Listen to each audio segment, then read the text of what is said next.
Sholay film तो आपने कई बार देखी होगी और फिल्म का वो सीन भी आपको याद होगा, अंग्रेजों के जमाने के जेलर वाला, जहां जनाब जेल में ही सुरंग खोद दी जाती है और किसी को कानो कान खबर तक नहीं होती।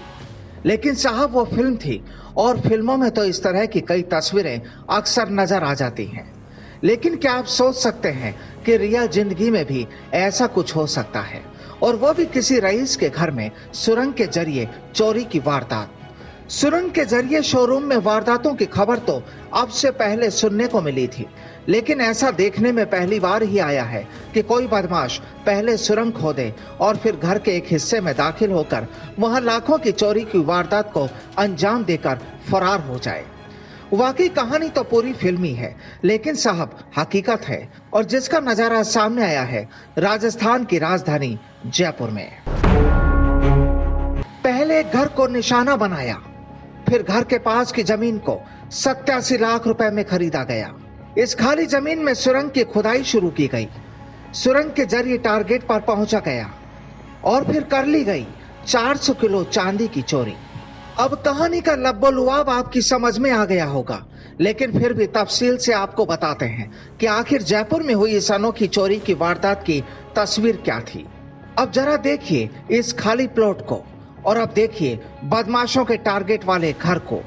बस इसी खाली प्लॉट से सुरंग तैयार की गई और इस घर तक पहुंचा गया। लेकिन हैरान करने वाली बात देखिए, गुनहगार ने पहले इस प्लॉट को खरीदा था, फिर यहां से सुरंग का रास्ता तैयार करवाया। प्लानिंग की हकीकत को अभी और जानेंगे तो आपके होश उड़ जाएंगे। दरअसल जयपुर के वैशाली नगर इलाके में हुई इस वारदात को अंजाम दिया गया एक डॉक्टर के यहाँ, और ये डॉक्टर साहब हैं hair transplant surgeon doctor Suneet Soni. दरअसल बदमाश इन्हीं डॉक्टर साहब के यहाँ पहुंचे थे 15 फीट लंबी सुरंग के रास्ते इनके घर के बेसमेंट में, जहां डॉक्टर साहब ने करीब 400 किलो चांदी अपने ही घर के बेसमेंट में दफन की हुई थी। बताया जाता है कि चोरी गई चांदी लोहे के 3 बड़े बॉक्स में रखी गई थी, लेकिन जब डॉक्टर साहब ने बॉक्स को देखा तो चांदी पार थी। दरअसल इस पूरे मामले में एक और तस्वीर सामने आ रही है, और वो ये कि चोरी में पुलिस अब मानक चौक सराफा बाजार के ज्वेलर और श्यामनगर के रहने वाले शेखर अग्रवाल नामक शख्स की तलाश कर रही है। पुलिस सूत्रों की माने तो शेखर चांदी की सिल्लियां देनदार ज्वेलरों को अपने पुराने कर्ज के बदले चुकाकर फरार हो गया है। और खबर तो ये भी है कि डॉक्टर के घर में जमीन में गड़ी चांदी के बारे में शेखर अग्रवाल को पूरी जानकारी थी। अब बदमाशों की तैयारियां देखिए। सुरंग के रास्ते चोरी करने के बाद बदमाशों ने सुरंग के मुहाने को कंक्रीट से बंद कर दिया था ताकि किसी को खबर ना हो सके। लेकिन साहब खबर हो गई और आग की तरह फैल गई। हालांकि कहा तो यह भी जा रहा है कि जो प्लास्टर किया गया वो भी करीब 7-8 दिन पुराना है, यानी वारदात को 7-8 दिन गुजर चुके हैं। बहरहाल अब जयपुर पुलिस ने अपनी कार्रवाई तो शुरू कर दी है, लेकिन यह वारदात अपने पीछे भी कई सवाल छोड़ गई है। मसलन डॉक्टर ने घर में क्यों दबाई हुई थी चांदी? असल में चोरी गई चांदी थी कितनी? डॉक्टर साहब के पास इतनी चांदी पहुंची कैसे? अब चलिए आपको इसके पीछे की एक और कहानी से भी रूबरू करा देते हैं। दरअसल यहाँ जिस शेखर अग्रवाल का किरदार सामने आ रहा है, उससे डॉक्टर साहब की दोस्ती बताई जाती है।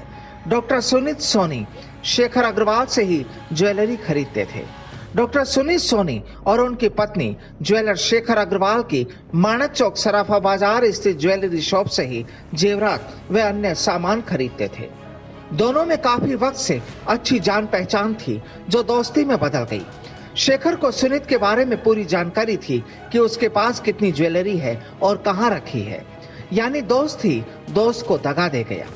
अभी तक की जांच में पुलिस मान रही है कि मामले का सूत्रधार शेखर अग्रवाल ही है, जिसने बनवारी के नाम से प्लॉट खरीदकर सुरंग बनाकर वारदात को अंजाम दिया।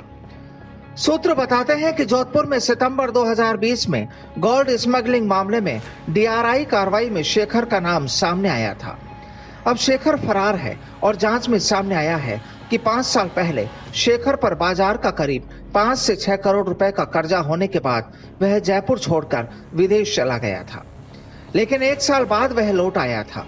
इसके बाद जयपुर में मानक चौक सराफा बाजार में ज्वेलरी का काम करने लगा था। बहरहाल कहानी में अभी कई ट्विस्ट आने बाकी हैं और उनका खुलासा उस वक्त होगा जब मुजरिम पुलिस के हाथों में होगा। हालांकि एक चर्चा ये भी है कि जिन डॉक्टर साहब के यहाँ वारदात हुई कुछ सालों पहले उनके साथ ब्लैकमेलिंग से जुड़ी घटना भी हुई थी।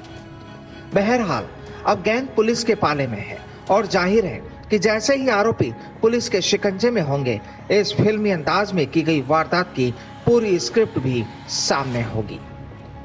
Bureau report, the fact India.